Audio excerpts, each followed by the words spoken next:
క్రీస్తునాథునియందు ప్రియ సహోదరి సహోదరులారా, పాస్కాయత్త కాల 2వ ఆదివార ధ్యానాంశానికి మీకు స్వాగతం.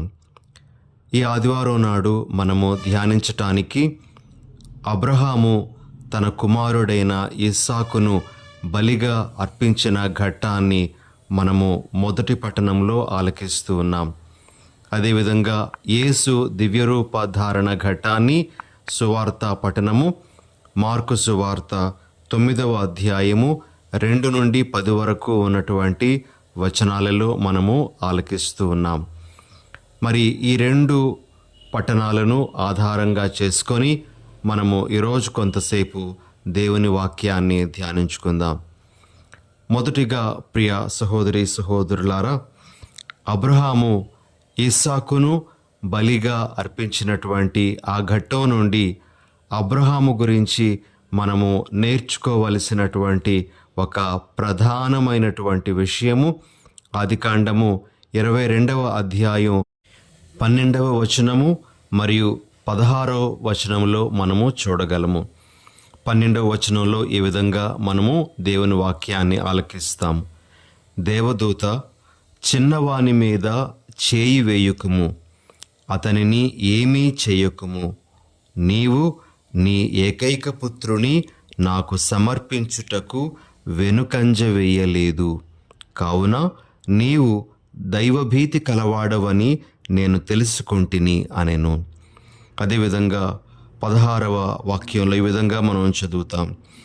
నా తోడు అని ఒట్టి పెట్టుకొని చెప్పుచున్నాను, నీవు నీ ఏకైక కుమారుని సమర్పించుటకు వెనుకంజ వేయక ఎంత గొప్ప పని చేసితివి. ప్రియ సహోదరి సహోదరులారా, ఇక్కడ మనము గమనించాల్సినటువంటి మాట వెనుకంజ వేయక ఉండడం. అబ్రహాము వెనుకంజ వేయలేదని దేవుడే స్వయంగా కితాబు ఇస్తూ, మరి అతడు వెనుకంజ వేయకుండా ఉండడం వలన అతని గురించినటువంటి విషయాలను దేవుడే తెలియజేస్తున్నారు. ప్రభు ఏమంటున్నారంటే, నీవు దైవభీతి కలవాడవని నేను తెలుసుకున్నాను అని అంటారు. అదేవిధంగా నీవు వెనుకంజ వేయలేదు కాబట్టి నేను నిన్ను అధికముగా దీవిస్తాను అని కూడా చెప్పడం మనము ఆదికాండము 22వ అధ్యాయము 17వ వచనంలో ఆలకిస్తాం. ప్రియ సహోదరి సహోదరులారా, ఈ విషయం మీద మనము ఈరోజు కొంతసేపు ధ్యానించటానికి ప్రయత్నం చేద్దాం. అబ్రహాము జీవితము వెనుకంజ వేయని జీవితం. చాలా విషయాలలో అబ్రహాము వెనుకంజ వేయలేదు అనే విషయాన్ని మనము అబ్రహాము జీవితాన్ని పరిశీలించినప్పుడు మనకు అర్థమవుతుంది. ఇప్పుడు మనము ఆలకించినటువంటి ఇస్సాకు బలిఘట్టముతో కలుపుకొని సుమారు 6 సందర్భాలలో అబ్రహాము వెనుకంజ వేయనటువంటి జీవితాన్ని జీవించినట్లుగా మనము గ్రహించగలం. మరి మొదటిది, అబ్రహాము వెనుకంజ వేయనటువంటి విషయం ఏమిటి అంటే, దేవుని స్వరం వినడంలో అతడు వెనుకంజ వేయలేదు.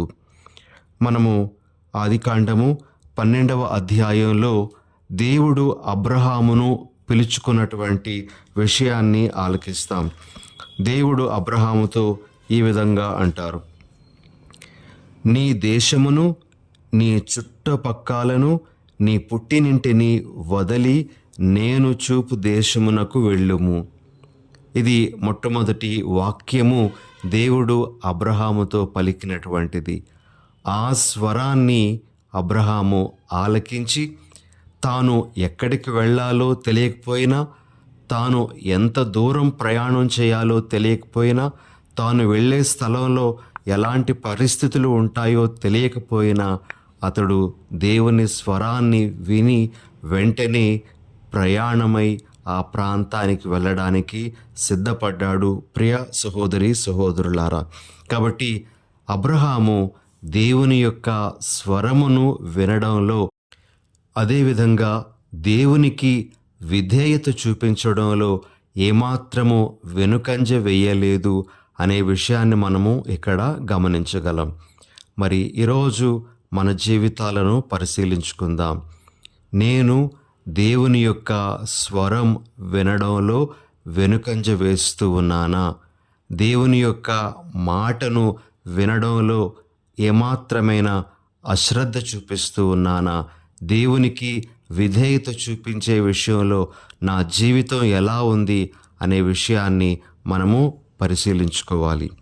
ఇక రెండవది, అబ్రహాము యొక్క వెనుకంజ వేయని జీవితానికి సంబంధించినటువంటిది ఏమిటి అంటే, అబ్రహాము తన సహోదరుని ప్రేమించడంలో వెనుకంజ వేయలేదు. మనందరికీ తెలుసు ప్రియ సహోదరి సహోదరులారా, అబ్రహాము తనతో పాటు తన సహోదరుని కుమారుడైనటువంటి లోతును కూడా తీసుకొని వెళ్ళాడు అని. ఆదికాండము 13వ అధ్యాయము 6వ వచనంలో మనము ఈ విధంగా చదువుతాం. వారిరువురు కలిసి కాపురము చేయుటకు ఆ చోటు చాలలేదు. పశు సంపద విరివిగా ఉండుటచే వారిరువురు కూడి ఒక ప్రదేశమున నివసింపలేకపోయిరి. 7వ వచనము, అదియునుగాక అబ్రాము గొర్రెల కాపరులకు లోతు గొర్రెల కాపరులకు నడుమ కలహములు పుట్టెను. ఆ కాలమందు ఆ ప్రదేశమునందే కనానీయులు పెరిసెయులు నివసించుచుండిరి. ప్రియ సహోదరి సహోదరులారా, అలాంటి పరిస్థితి ఏర్పడినప్పుడు అబ్రహాము లోతుతో చెప్పినటువంటి మాటలు 8వ వచనం నుండి ఈ విధంగా ఆలకిస్తాం. మనము అయిన వారము, మనలో మనకు జగడములు రాకూడదు. నా గొర్రెల కాపరులు నీ గొర్రెల కాపరులు కుమ్ములాడుకొనరాదు. కావలసినంత నేల నీ ముందున్నది, మనము విడిపోవుట మేలు. నీవు ఎడమవైపునకు వెళ్ళినా నేను కుడివైపునకు వెళ్ళెదను, నీవు కుడివైపునకు వెళ్ళినా నేను ఎడమవైపునకు వెళ్ళెదను అనెను. ప్రియా సహోదరి సహోదరులారా, అబ్రహాము లోతును ఎంతగానో ప్రేమించాడు కాబట్టి లోతు ఏ ప్రదేశానికైతే వెళ్ళాలనుకుంటాడో ఆ ప్రదేశానికి అతడిని పంపించటానికి సిద్ధపడ్డాడు. తాను ముందుగా ఏ ప్రాంతాన్ని కూడా ఎంపిక చేసుకోలేదు.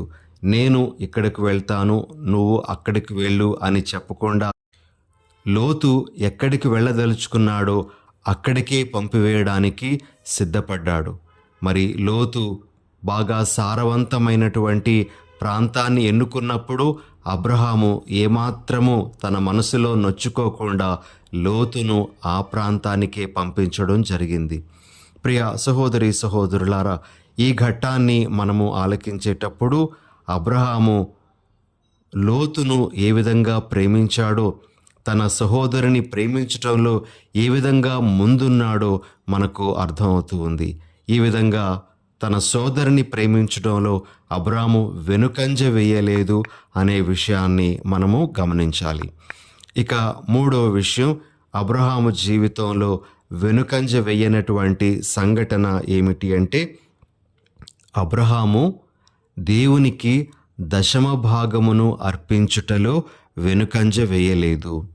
మనము ఆదికాండము 14వ అధ్యాయము 18వ వచనంలో మెల్కిసెదెకు అనేటువంటి రాజు గురించినటువంటి విషయాలు ఆలకిస్తాము. 18వ వచనం నుంచి ఈ విధంగా రాయబడింది. షాలేము రాజైన మెల్కిసెదెకు రొట్టెను ద్రాక్షాసారాయమును కొనివచ్చెను. ఆ రాజు సర్వోన్నతుడగు భగవంతునకు పూజారి. అతడు అబ్రహాముకు ఇట్లు దీవెనలు పలికెను. సర్వోన్నతుడై భూమి ఆకాశములు సృష్టించిన భగవంతుడు అబ్రామును ఆశీర్వదించునుగాక. ప్రియ సహోదరి సహోదరులారా, 20వ వాక్యం చివరిలో మనము ఈ విధంగా చదువుతాము. అప్పుడు అబ్రాము అతనికి తన సమస్తములో 10వ వంతును అప్పగించెను అని. అబ్రాము దేవునికి దశమ భాగమును ఇవ్వడంలో వెనుకంజ వేయలేదు అనే విషయాన్ని ఇక్కడ మనము గమనించాలి. ప్రియులకు సహోదరి సహోదరులారా, ఈ సందర్భంలో మనము దేవునికి కానుకలు ఇచ్చే విషయాన్ని ఒక్కసారి పరిశీలించుకోవాలి. దశమ భాగం ఇవ్వడం ద్వారా కలిగేటువంటి దీవెనలు ఇన్ని అన్నీ కావు అని ఆ దశమ భాగాన్ని ఇచ్చేటువంటి వారు చెప్తూ ఉన్నారు. అయితే మనము మలాకీ గ్రంథము 3వ అధ్యాయము 10వ వచనంలో కూడా దేవుని యొక్క వాగ్దానాన్ని ఈ విధంగా చదవగలము. ప్రియా సహోదరి సహోదరులారా, మీరు మీ 10వ పాలును సంపూర్తిగా దేవాలయమునకు కొనిరండు, అప్పుడు దేవాలయమున సమృద్ధిగా భోజనము లభించును. మీరు నన్ను పరీక్షించి చూడవచ్చును. నేను ఆకాశ ద్వారములు విప్పి మీపై ఆశీర్వాదములెల్లా సమృద్ధిగా కురియింతునో లేదో మీరే చూడవచ్చును. చూడండి ప్రియ సహోదరి సహోదరులారా, దేవునికి కానుకలు ఇవ్వడంలో, మరి ముఖ్యంగా దశమ భాగం ఇవ్వడంలోన మనము ఏమాత్రము కూడా వెనుకంజ వెయ్యకూడదు. మనము దశమ భాగాన్ని చెల్లించడం ద్వారా ఎన్నెన్నో ఆశీర్వాదాలు పొందగలము అనేటువంటి విషయం అబ్రహాము ద్వారా కూడా మనము నేర్చుకోవచ్చు. ఇక 4వ విషయం, అబ్రహాము దేవునికి తన సోదరునిలో పరిచర్య చేయుటలో వెనుకంజ వేయలేదు అనే విషయాన్ని మనము గుర్తించాలి. ఆదికాండము 18వ అధ్యాయము 1వ వచనం నుండి 5వ వచనం వరకు మనం చదివినట్లయితే, అబ్రహాము ఒకసారి తన ఇంటి మీదుగా వెళ్ళిపోతున్నటువంటి 3 మనుషులను లేదా బాటసారులను తన ఇంటిలోనికి ఆహ్వానించి వారికి అతిథి సత్కారాలు చేయడం అనేటువంటి విషయం అక్కడ మనం గమనించవచ్చు. మరి వారికి చేయాల్సినటువంటివన్నీ కూడా ఆయన చేస్తూ వారు సేద తీరడానికి కావలసినటువంటి ఏర్పాట్లు చేసి వారిని సంతృప్తిగా పంపించడం అనేటువంటిది అబ్రాహాం చేసినట్లుగా మనం చూస్తాం. ప్రియ సహోదరి సహోదరులారా, ఆ మనుషులకు సేవ చేస్తూ ఉండేటప్పుడు తాను దేవునికే సేవ చేస్తూ ఉన్నాను, దేవునికే ఆతిథ్యం ఇస్తూ ఉన్నాను అనే విషయం అబ్రహాముకు తెలియదు. అయినప్పటికీ కూడాను ఆ మనుషులకు పరిచర్య చేయడం ద్వారా దేవునికే పరిచర్య చేసి గొప్ప భాగ్యాన్ని అబ్రహాము స్వంతం చేసుకున్నాడు. మరి అబ్రహాము దేవునికి పరిచర్య చేయడంలో ఏమాత్రమూ వెనుకంజ వేయలేదు అనే విషయం ఇక్కడ మనకు అర్థమవుతుంది. కాబట్టి ఇతరులకు మనము సహాయపడినప్పుడు, ఇతరుల యొక్క అవసరాలలో మనము తోడుగా ఉన్నప్పుడు అది దేవునికే చెందుతూ ఉంది అని గుర్తిస్తూ ఈ విషయంలో మనము వెనుకంజ వెయ్యకూడదు అనే పాఠాన్ని అబ్రహాము నుండి మనము నేర్చుకోవాలి. ఇక ఆఖరుగా ప్రియా సహోదరి సహోదరులారా, నశించిపోయేటువంటి వారి కొరకు ప్రార్థన చేయడంలో అబ్రహాము వెనుకంజ వేయలేదు. మనము ఆదికాండము 18వ అధ్యాయము 16 నుండి 33 వరకు వచనాలలో అబ్రహాము ఏ విధంగా వేడుకోలు ప్రార్థన చేశాడో చూడగలం. దేవుడు సొదొమ గొమొర్రా పట్టణాలను నాశనం చేయబోతూ ఉన్నాను అనే విషయాన్ని తెలియజేసినప్పుడు మరి అబ్రహాము దేవునికి మొరపెట్టే విధానము అక్కడ మనం చూస్తాం. 50 మందితో ప్రారంభించి 10 మంది వరకు కూడా వెళ్తాడు. అక్కడ కనీసం 10 మంది మంచివారు ఉన్నట్లయితే వారిని బట్టి ఆ పట్టణాలను నాశనం చేయకుండా ఉంటారా అని దేవుని బ్రతిమలాడడం అనేటువంటిది మనం చూస్తాం. మరి ఇతరుల కొరకు, మరి ముఖ్యంగా నశించిపోయేటువంటి వారి కొరకు, పాపాత్ములుగా ఉండేటువంటి వారి కొరకు, తమ జీవితాన్ని సరిగా జీవించినటువంటి వారి కొరకు విజ్ఞాపనలు చేయడంలో అబ్రహాము వెనుకంజ వేయలేదు. మనం కూడా అబ్రహాము నుండి ఈ విషయాన్ని నేర్చుకోవలసి ఉంది. ఎవరైనా నశించిపోయేటువంటి వారి కోసం విన్నప ప్రార్థనలు చేయడం, వారు తిరిగి మంచి మార్గాల్లోనికి రావాలి అని, వారి జీవితాలు బాగుపడాలి అని మనము వారి గురించి దేవునికి మొరపెట్టడం అనేటువంటిది చెయ్యాలి అని మనము ఈరోజు అబ్రహాము నుండి నేర్చుకోవలసి ఉంది. కాబట్టి ప్రియ సహోదరి సహోదరులారా, ఇలాంటి ఎన్నెన్నో విషయాలు మనకు అబ్రహాము జీవితం నుండి కనబడుతూ ఉన్నాయి. అతని జీవితము వెనుకంజ వేయనటువంటి జీవితము అని మనము గ్రహించాలి. అయితే ఈనాటి 2వ పట్టణము పునీత పౌలు గారు రోమీయులకు రాసినటువంటి లేఖలో అబ్రహామును ఒక విధంగా దేవునికి సాదృశ్యంగా పౌలు గారు ఉంచడం అనేటువంటిది మనము పరోక్షంగా గమనించగలం. మనము రోమాపత్రిక 8వ అధ్యాయము 32వ వచనంలో ఈ విధంగా చూస్తాం. ఆయన తన సొంత కుమారుని కూడా మన అందరి కొరకై సమర్పింప వెనుదీయలేదు, మరి ఇతరములైన సమస్తము కూడా మనకు ఉచితముగా ఇచ్చివేయడా. ప్రియ సహోదరి సహోదరులారా, దేవుడు యేసు ప్రభువుని మనకు ఇవ్వడం ద్వారా అన్ని దీవెనలు కూడా మనకు ఇచ్చారు అనే విషయం ఆ వాక్యంలో కనబడుతూ ఉంది. కాబట్టి యేసును మనము స్వీకరిస్తే, యేసును మనము పొందితే మనము అన్ని దీవెనలకు అర్హులమైనట్లే.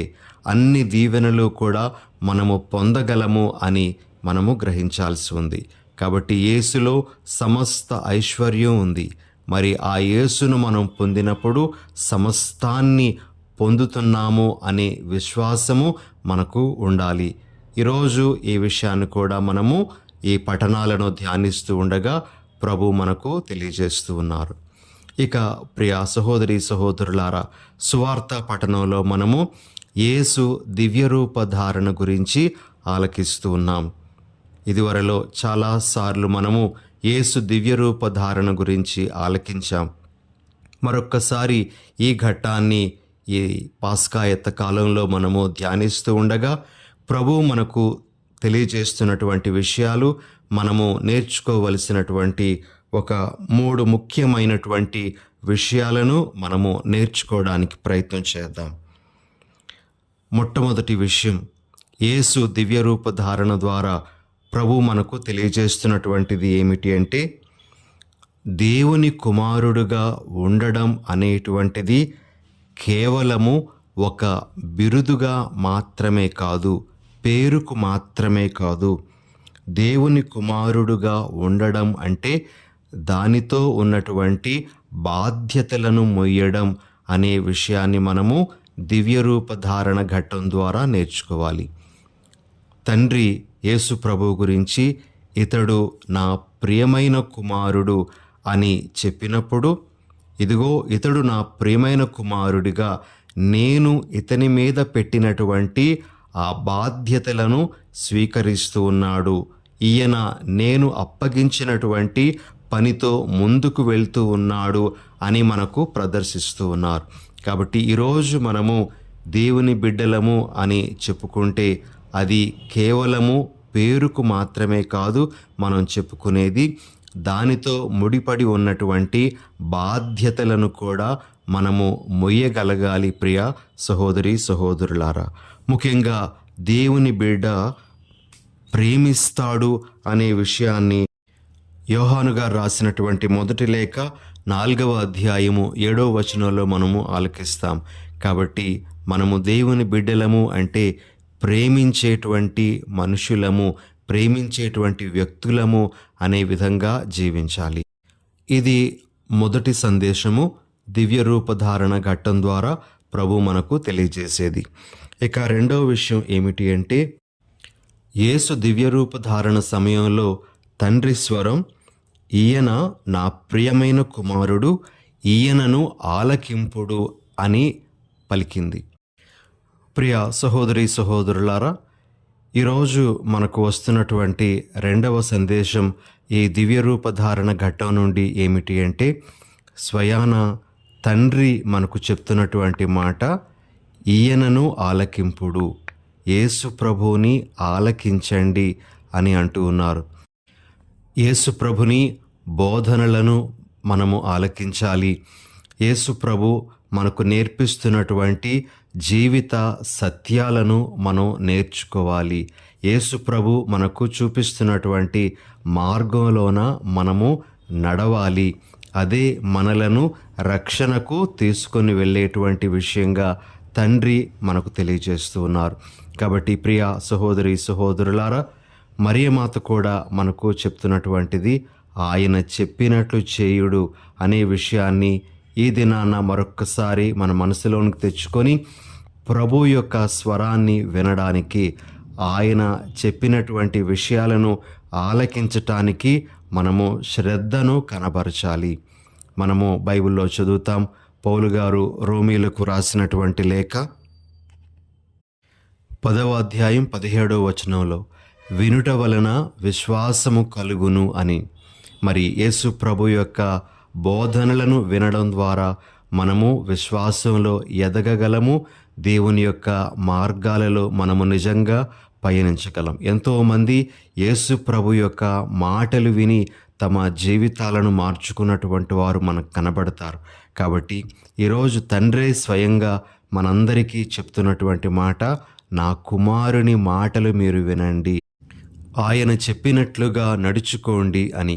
కాబట్టి ప్రియ సహోదరి సహోదరులారా, ఇది రెండవ ముఖ్యమైనటువంటి విషయంగా ఈ దివ్యరూప ధారణ ఘట్టాన్ని ఆలకిస్తూ ఉండగా నేర్చుకుందాం. మూడవది ప్రభు మనకు తెలియజేస్తున్నటువంటిది ఏమిటి అంటే, యేసు ప్రభు దివ్యరూపం ధరించారు. అతని యొక్క ముఖము తేజస్సుతో వెలిగిపోయింది. అతని యొక్క దుస్తులు కూడా తెల్లగా మెరిసిపోయాయి. అయితే ఈరోజు దివ్యరూప ధారణ మనము ఏ విధంగా పొందాలి అంటే, యేసులోనికి మనం రూపాంతరం చెందినప్పుడు అదే మనకు దివ్యరూప ధారణ. మనము యేసు రూపంలోనికి మార్పు చెందాలి.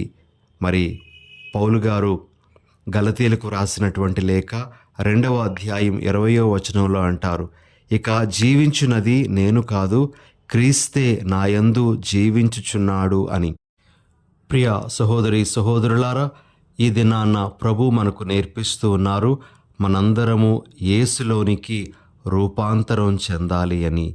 యేసు వ్యక్తిత్వము, యేసు మనస్తత్వము, యేసు విలువలు మనము అవలంబించాలి అనేటువంటిది ఈరోజు మనకొచ్చే సందేశం.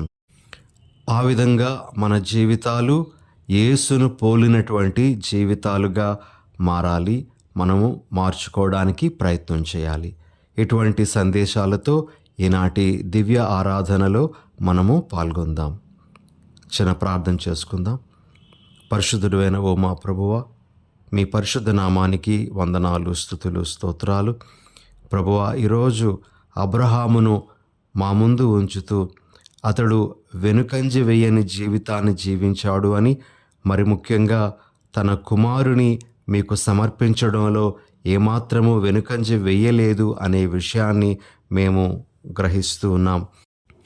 ప్రభువా, మాకు కూడా అటువంటి జీవితాన్ని దయచేయండి. వెనుకంజ వేయనటువంటి జీవితాన్ని మాకు నేర్పించండి.